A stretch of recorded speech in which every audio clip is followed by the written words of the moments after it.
Border के गांव का जमाल बकरियां चराकर अपने घर लौट रहा था। जमाल कोई 5-6 साल का लड़का था। रोज इसी बॉर्डर से गुजरता और भारतीय फौजियों को देखता रहता और भारतीय फौजी भी जमाल को रोज देखते। उस तरफ भारत था तो इस तरफ पाकिस्तान, बस नाम मात्र की सरहद थी, बाकी तो दोनों तरफ ही उसी मिट्टी के पुतले थे। सरहद के नाम पर थोड़े से कंटीले तार थे। यह सिलसिला काफी महीनों तक चलता रहा, लेकिन एक दिन जमाल खेलते खेलते अपने साथियों के साथ बॉर्डर के एकदम करीब पहुंच गया। बच्चे तो आखिर बच्चे थे, साथियों के साथ मिलकर क्रिकेट खेलना शुरू कर दिया था। रेतीले धोरों में मुलायम मुलायम मिट्टी में क्रिकेट का आनंद ही कुछ और होता है। धीरे धीरे सबकी बारी आती रही, लेकिन जमाल का नंबर आया तो फिर बॉल को इतनी तेजी से मारा कि बॉल बॉर्डर के कंटीले तारों के पार चली गई। सब हैरान हो गए, अब क्या होगा। असल में ये कपड़ों वाली बॉल हमीद की थी। हमीद भी जिद पर अड़ गया कि मुझे मेरी बॉल नहीं मिली तो मैं ये बात पूरे गांव में फैला दूंगा। जमाल और उनके साथी काफी डर गए थे।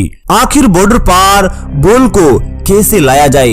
दूसरी तरफ भारतीय फौजी बंदूक तानकर बॉर्डर की निगरानी कर रहे थे। आखिरकार जमाल ने तय कर लिया कि वह बॉल लेकर आएगा।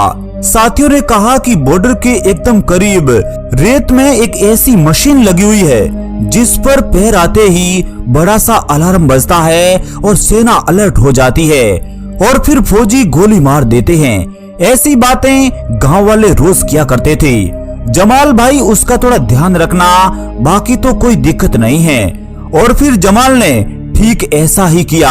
जाते वक्त जमाल ने बोला कि आप मेरा इंतजार करना, मैं यूं गया और यूं आया। यह कोई गर्मियों का महीना रहा होगा। तप तपाने वाली लूएं चल रही थी। सरहद पर हर तरफ आर्मी का पहरा था। मौका पाकर झाड़ियों की आड़ लेकर जमाल धीरे धीरे कदम ताल करते हुए खुद को छुपाते हुए उस जगह पहुंच गया था जहां पर कंटीले तारों की बार बंदी थी। काफी देर तक वह विचार करता रहा, क्योंकि उस बालक ने बॉर्डर की बहुत सारी कहानियां पहले से सुन रखी थी। उसे पता था कि बॉर्डर को क्रॉस करना तो आसान है, लेकिन वह जानता था कि एक बार बॉर्डर पर पकड़ा गया तो फिर वापस कोई नहीं आता। ये सब बातें चल ही रही थी, लेकिन हिम्मत करके रेंगते रेंगते आखिरकार जमाल अपनी बॉल के पीछे भारत की धरती पर एंटर हो गया था। बॉल भी दिख गई थी, लेकिन थोड़ा सा ध्यान भटका और फिर जमाल उस अलार्म वाली मशीन पर गिर गया। अचानक जोर जोर से सिग्नल बजने लगा। जमाल बॉर्डर के सहारे दौड़ने लगा। उधर भारतीय फौजी भी अलर्ट थे। गोलियों की दनादन आवाजें आने लगी। शाम होने के करीब थी। फौजियों ने उसे ढूंढने का पूरा प्रयास किया, मगर वह लड़का कहीं नहीं दिखा। और फिर जमाल अंधेरे का फायदा उठाकर धीरे धीरे आगे बढ़ता गया और फिर एक रोशनी दिखाई दी। असल में यह भारतीय सीमा का अंतिम बॉर्डर वाला गांव था। जमाल काफी डरा हुआ था, लेकिन उसने अपने कदमों को संभाला और उस घर की तरफ चलने लगा जहां थोड़ा और उजाला दिख रहा था। थोड़ी देर चलने पर वह उस घर के एकदम करीब पहुंचा और फिर पीछे भाड़े में छिप गया। रात भर उसने ख्यालों में वो रात गुजारी। असल में वह घर एक हिंदू पुजारी का था। पुजारी जब सुबह बाड़े की सफाई करने आई तो फिर वह अचानक उस लड़के को देखकर डर सी गई थी, और जब सारी कहानी उस बच्चे ने बताई तो वह समझ गई थी। उसे खाना भी दिया और भरोसा भी। पुजारी को भी ये बातें बताई गई। एक तरफ डर भी लग रहा था कि आखिर यह एक मुस्लिम बच्चा है, अगर भारतीय फौजियों को पता चलेगा तो मुसीबत और बढ़ जाएगी। करीब 2-3 दिन तक जमाल उस घर में ठहरा रहा।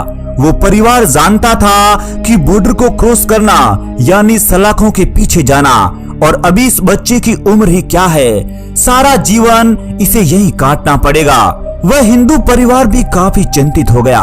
इस भोले बालक पर उन्हें दया भी आ रही थी, लेकिन इस दौरान दोनों मुल्कों के हालात भी ठीक नहीं थे।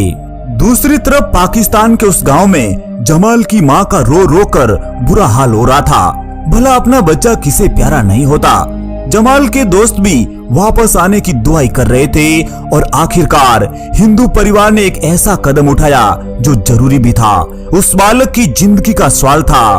वह पुजारी बच्चे को लेकर फौजियों की चौकी पर पहुंचा और वह सारी बातें बताई जो घटित हुई थी। उन्हें बताया गया कि यह बालक गलती से बॉर्डर क्रॉस कर लिया है।